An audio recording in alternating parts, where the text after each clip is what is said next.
On this episode of Thurston County Connection, we focus on preparedness. Stay tuned to learn more about the notification systems that can help keep you safe.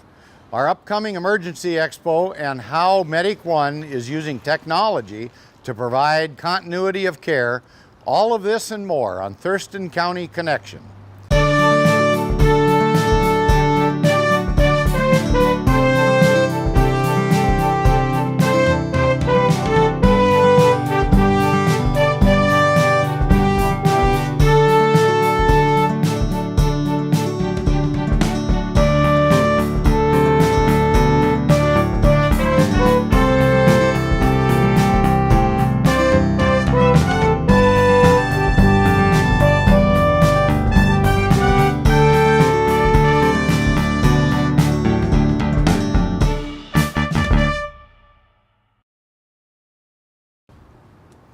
This month's episode of Thurston County Connection is all about helping citizens get and stay prepared for an emergency or disaster. First, we are going to talk with Sonia from Emergency Management. She's going to tell us about the county's new notification system. Sonia, could you tell us about Thurston Community Alert? Sure. Thurston Community Alert is the new alert and notification system that we co-purchased with the incorporated cities and the town of Bakota. And it gives our citizens more ways to receive alerts. They can receive alerts through telephone call, cell phone, text, email, social media. So if they're on social media accounts, they can get the same message that way. And then you can do groups as well? We can do in geographical areas? We can. We have opt-in groups set up so citizens can opt in to areas of the county that interest them. Some of the groups we have are for the rivers. So if you live along, say, the Skookumchuck River, you can opt into the Skookumchuck River group, and then we'll send information on the Skookumchuck if there's And that could apply for a forest fire or for flooding or any type of a disaster, man-made or natural? It could. We can go onto the Thurston County map and select an area and send messages strictly to that section of the county. And so is that strictly on hardline, or can that ring a cell phone as well? That's the importance of signing up for this system. If we have an emergency right now, we would push out the information to the E911 call database. So if you're at home and you still have a landline phone, you would get the message. And if you're not home, you might get the message when you get home and have it on your recorder. But if you sign up, then you get to choose how you want to receive the message. So you can choose to have it go to your cell phone, you can choose to have it go to email, or even text message. So even if you were away on vacation, unknowing what's going on in your neighborhood, or there was a potential when you left, you could have it come right to your cell phone while you're in Hawaii on vacation. Absolutely. Could you tell us a little bit about how you communicate with mass media to the masses or get the information out to those that may have signed up? Sure. We also have the EAS system, which is part of Thurston Community Alert, and that's the emergency alerting system. And that's where we can send a message over TV or radio broadcast. So you get the monthly test probably every month, the beep, beep, beep across your TV, and it will give you information on how to react to an actual emergency. And there's also wireless emergency alerts, which are the WIAs, and that's where we can send a message to cell phones within a geographic area.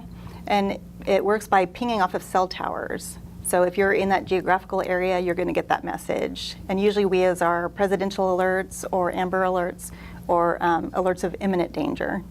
And those alerts are distributed to everyone in a geographical area versus the sign-up process.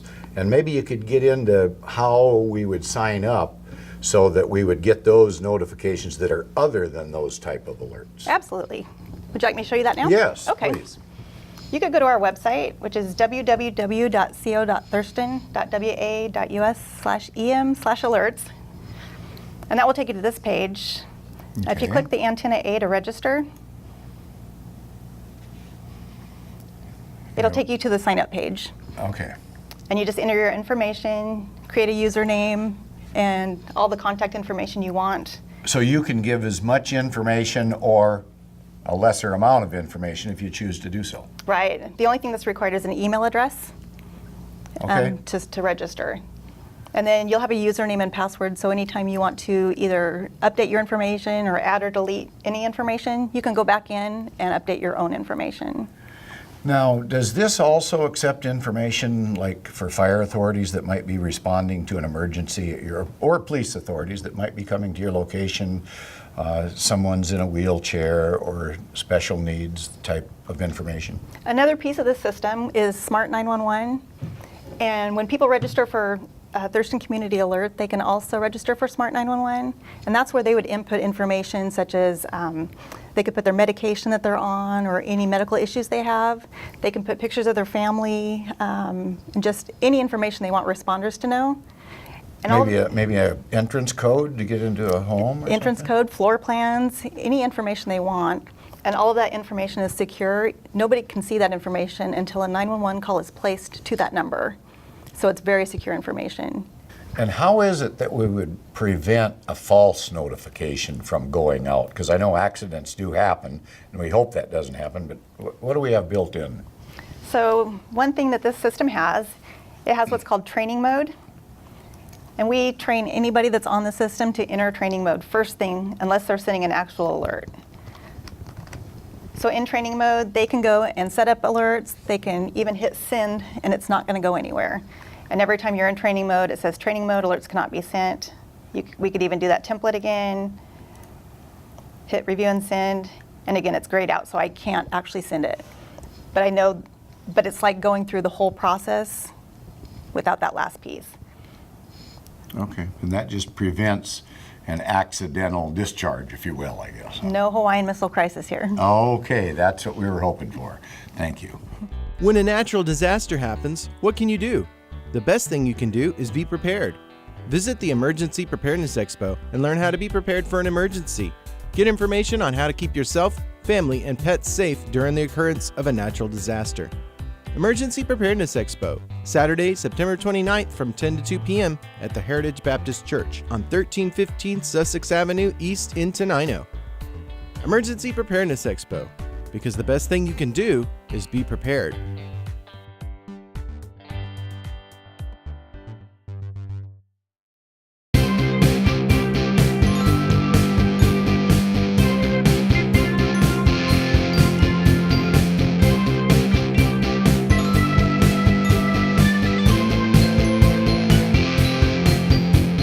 Keith Flewelling is the Executive Director of Thurston 911. Keith has been working closely with Thurston County on the release of its subscription-based service called Smart 911. In fact, you can register for Smart 911 during the sign-up process for Thurston Community Alert. Keith, we heard about Smart 911 earlier. Could you give us a little update on your involvement and what that all entails? Sure. So Smart 911 is an internet-based service that will allow individuals to create a safety profile. And when they create that safety profile, they can put information in there that will be helpful to first responders in an emergency. And if they call from a registered phone number, that safety profile will be available to 911 call takers. And then things like access codes maybe, or if someone's in a wheelchair, is all that potentially information that becomes available to that first responder to enhance that response? Exactly. So things like pets in the household, confined to wheelchair folks, vulnerable populations, allergies, children, pictures of children, those kind of things can all be uploaded to the safety profile. Maybe even language issues, so they're prepared? Absolutely. Okay. Smart 911 is available in a number of languages, and there's an easy drop-down box that allows the registering individual to select the language. And could you get into how the person would sign up, possibly? Is that something that we're... So earlier you discussed with Sonia from Emergency Management how to sign up through the Thurston County portal. There's also another way where an individual can go to smart911.com and register, and then that portal also allows them to register for the Thurston County notifications. And there's security measures in place to protect this information. Right? Absolutely. This is a highly secure internet site. The information is available only to those who need it. And so when you register on Smart 911 with your profile, you're putting in their telephone numbers that are associated with that registry. And when a call is made to 911 from any of those registered phone numbers, your profile is delivered to the 911 call takers for their information. That's when the information is looked at. That's when it can be shared if it's pertinent to the response. No one else has access to that profile except under those circumstances. And that only becomes available when a person calls into the 911 center. Is that That's right? correct. Now, once a year or so, Smart 911 will send an email to the registered party and ask them to update their profile. So that's the only other access that comes, the individual or when they call 911. That's when the information is shared. So it sounds like it's really secure. It is. Okay. I hope you register for Smart 911. The safety profile you create could wind up saving you or your loved ones. For the next segment of our show, I'll be talking with Scott Brownwell, who will show us how Thurston County Medic 1 is communicating important medical information securely to ensure patients receive the best care possible. Scott, earlier we talked to Keith about the 911 process and all the information that through this system, you get information, the hospital gets information, and you take information that a citizen has provided to provide a better service. Could you kind of go into how that all works? Yeah, absolutely.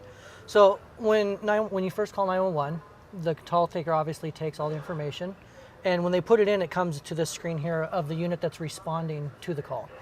So what this allows us to do is see what's going on and tells us what we're going to, so we have a little bit of an expectation of what we're going to be walking into, as well as important information such as allergies or where a key might be so we can get in, things of that nature. Sure. It also populates to this device, which is our what we call an ePCR platform. So this is our patient care reporting. And what this allows us to do is document our visit with the patient. By gathering this information, it allows us to share it with other people, including the hospitals, so they can see what's been delivered to the patient prior to delivering them to the hospital, for example. Okay. So it's almost, everything happens almost simultaneously and instantly. The initial stuff, yeah. And then over the course of the call, this will get populated and more information goes out. And the idea being is that the people in the chain of care will be better informed by the time they receive the patient. So as you're rolling on a call, you're being informed, for an example, that Absolutely. The patient might be hard of hearing. Correct. Or any other special needs that you can respond to so we don't have any delay of time. Right, including potential hazards, Sure. things of that nature. So it's very informative for us in that regard. There's also radio, obviously, so we get informed via both directions. There's a lot of information that comes in during that initial en route time. And as you as a first responder are responding to almost any incident, time is of the essence. It Very could much. mean your life or death. Absolutely. Right? Yeah. Absolutely. Scott, security is a big issue in today's day and age of information sharing and how we protect that security that citizens might be concerned about. So I want to alleviate their concern about their information getting other places than where we want it to get to. Could you Absolutely. get into that a little bit? Yeah, that's a very relevant concern. So for the dispatching component, we connect via an encrypted VPN back to TCOM, and so all that data is very secure and stored at TCOM securely. When it comes to the patient data, we follow all the HIPAA guidelines, but all data that we gather from the patient is stored in an encrypted fashion on the tablet until it's sent off to the hospital, and once it's sent off, it's removed from the tablet, and that entire chain from start to finish is encrypted all the way through. We don't want to risk that happening. at all. It's in case the device is lost or something like that. We want to make sure that that data is secure. So not only do you care for the physical well-being of your patient that you're dealing with, you actually secure any information Absolutely. that is related to that individual as well. Absolutely. Because by HIPAA standard, the only people that are allowed to see that information are those involved in that particular instance of care. In that person's care. Right. And could you get into some of the challenges that you as a first responder are exposed to on a regular basis? Because, you know, your job has turned into really a pretty dangerous job if you think about it. Yeah. So one of the biggest challenges we have regularly is communication. That seems to be our largest problem, is getting the information that's pertinent and timely. And that's what all this is about addressing, is trying to make sure that we get the information we need when we need it and in a manner that's timely and helpful. I think it's an evolving course, and I think it'll get better as time goes on, but it's always an improvement. Okay, well, thank you very much for that update. Absolutely. Thanks for what you do every day. I appreciate it. Thank you.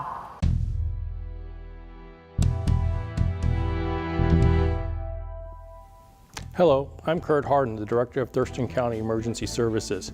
Emergency Services is comprised of Medic 1 and Emergency Management. Medic 1 is your pre-hospital emergency medical service. So when you dial 911 for a medical emergency, Medic 1 is part of the EMS process that sends EMTs or paramedics to your home. What we look at in Medic 1 is a tiered philosophy towards response. The first tier is citizen involvement. If you see something, if you see a medical emergency happening, we ask you to dial 911 immediately and then render aid. The second piece we like to look for from citizens is CPR training. We ask that you take some time, invest in your community, and spend an hour or two to take CPR hands-only training that could help save a life.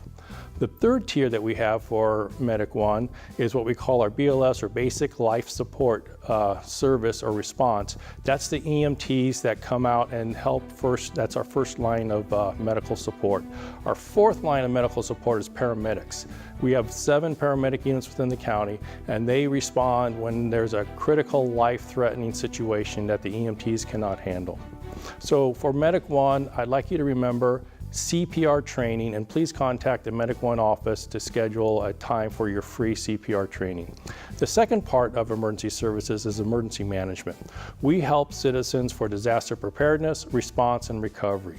For disaster preparedness, we ask that you prepare a disaster kit so that you can survive without assistance for up to 2 weeks in the event a disaster occurs. If you need help with preparing a disaster kit, please go to our website, on the emergency management website under Thurston County, and we have a simple plan that helps you prepare a disaster kit over a 12-month time span. Thank you.